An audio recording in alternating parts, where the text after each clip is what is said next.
বাবু polish, দাদা বাবু দিদিমণি আপনাদের জুতো পালিশটা করান। অন্য কোথাও চলো শিবুদা, এখানে কেউ আমাদের কাছে জুতো পালিশ করাবে না। এত অল্পে হতাশ হচ্ছিস কেন না? আরে নিজের প্রতি যদি ভরসা থাকে তাহলে পৃথিবীও জয় করা যায়। আমি একটা কথা বলবো শিবুদা, বল। তুমি একা ছেড়ে দাও। ওরা দেখি রায়চৌধুরী বাড়ির ছেলে হয়ে তুমি জুতো পালিশের কাজ করবে, আমার তা ভালো লাগছে না। তুই তো জানিস এছাড়া আমার অন্য কোনো উপায় নেই, কিন্তু কিন্তু তোর তো এই কাজ করার দরকার নেই। আমার সাথে ঘুরে ঘুরে তুই কেন নিজেকে কষ্ট দিচ্ছিস? তুই বরং জোড়া দেখতে ফিরে যাও না। কি বলছো শিবুদা? তার চেয়ে আমার গোড়া টিপে বেঁধে দাও না শিবুদা, লেটে ছুটি যায়। দেখি তুই কাঁদছিস। তুমি তো জানো শিবুদা, তোমাকে ছাড়া আমি কোনোদিন থাকতে পারি না।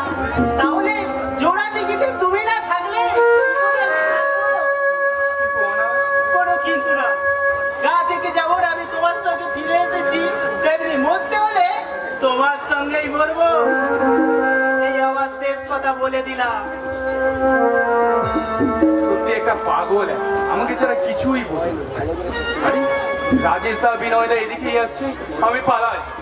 এই শোনো, আগে আমাকে বলছেন? আরে তুমি শিবু না? আপনি ভুল করছেন সাহেব, আমি।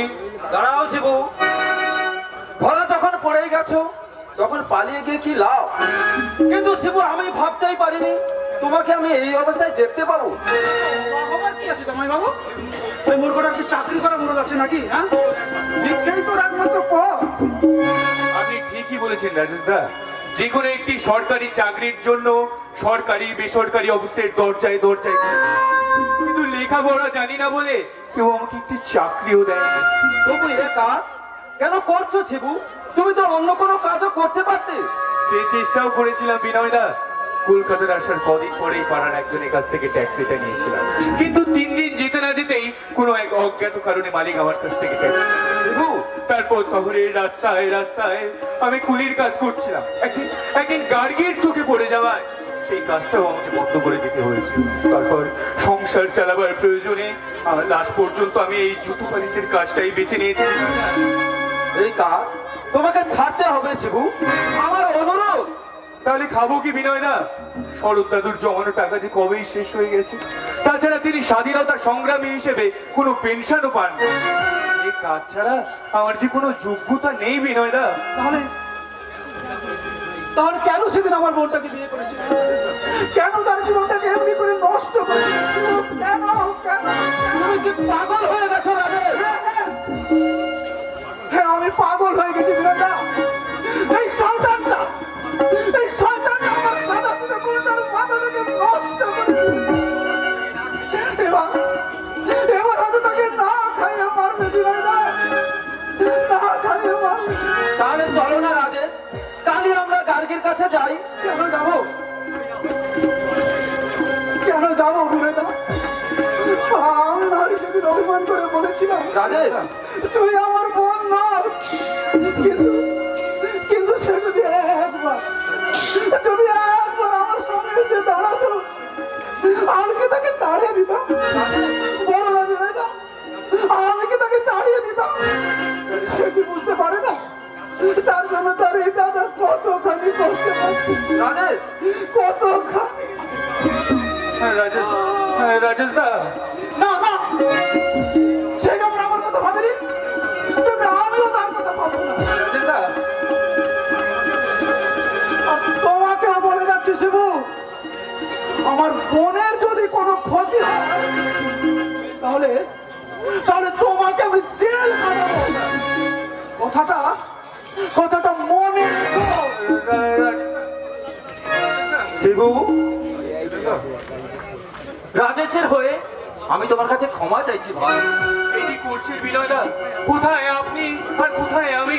না শিবু না, রাজেশ তোমাকে চিনতে না পারলেও আমি তোমাকে ঠিকই চিনেছি। আমার চোখে তুমি একটি মূল্যবান রত্ন, আর সেই মূল্যবান রত্নকে যত্ন করে আঁচলে বেঁধে গার্গী ঠিক কাজই করেছে শিবু, ঠিক কাজই করেছে, ঠিক কাজই করেছে। আপনি ভুল কথা বলে গেলেন বিনয়দা। গার্গীর সিদ্ধান্ত ঠিক কি ভুল তা আমি জানি না, আমি শুধু জানি আমি কোনো মূল্যবান নই, কোনো রত্ন নই, আমি এক মূল্যহীন, সহায় সম্বলহীন, এক জুতো পালি জলা, জুতো পালি জলা, জুতো পালি জলা। নো নো নো, এই নোংরা জুতো নিয়ে কি করে আমি বাড়িতে যাব? দেখো দেখো, গাড়ি থেকে নামবার সময় চুপড়াদায় জুতোটার কি অবস্থা হয়েছে। আমাকে ইমিডিয়েট একটা জুতো কিনে দাও। ডোন্ট ফরগেট ডার্লিং, আজ সানডে, তোমার জুতোটা আজকের মতো পালিশ করিয়ে নাও। ওকে, বাট পালিশ ওলা কোথায় পাবো? আরে ওই তো, এই আমার জুতো দুটো পালিশ করে দে পালিশওয়ালা। ঠিক আছে মিন্টু।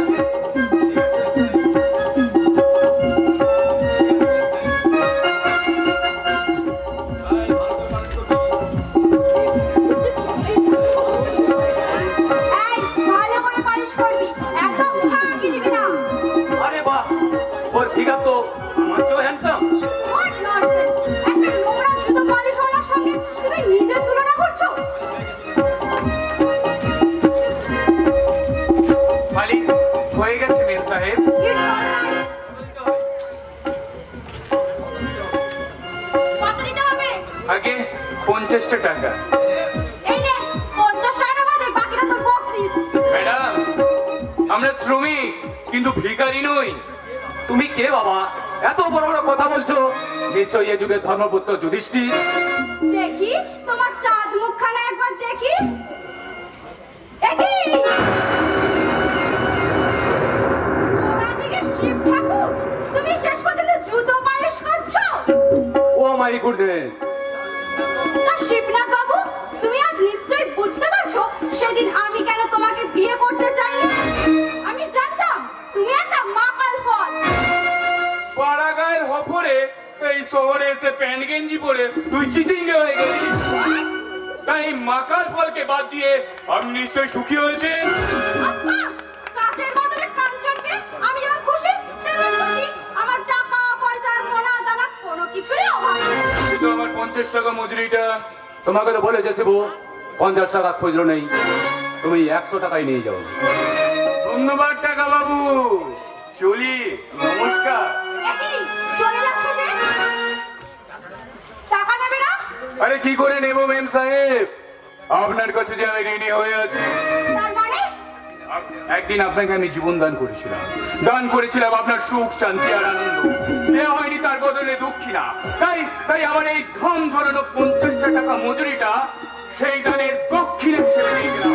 দক্ষিণা। কি? রাস্তায় যে আমাকে ইনসাল্ট করে গেল, সেদিন অপমানের প্রতিশোধ নিয়ে গেল। শিবু তো অন্যায় কিছু করেনি পায়েল, ওকে রিফিউজ করে তুমি অন্যায় করেছো।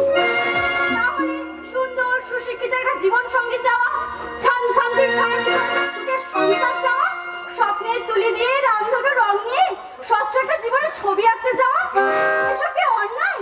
ভুল না, ভুল নয়, অন্যায়ও নয়। তাই মেয়েদের চিরন্তন চাওয়া, কৈশোর থেকে যৌবনে পা দিয়ে সব মেয়েরা এই কামনাই করে। আমিও তার ব্যতিক্রমী নই। তাই তো সব বাধা অতিক্রম করে আমি তোমার হাত ধরেছি। কিন্তু কেন জানো? কেন ডার্লিং? সেদিন জোড়া দিকে রাস্তায় তোমাকে এক পলকে একটু দেখাতে আমি তোমাকে ভালোবেসে ফেলেছি। পায়েল, তোমার মনের মতো করে আমায় তুমি সাজিয়ে নাও। তোমার মনের মতো করে আমায় তুমি সাজিয়ে নাও। তোমার খুশি দূরে থাকি, তোমার খুশি দূরে থাকি, আমায় তুমি বাড়িয়ে দাও। পায়েল, তোমার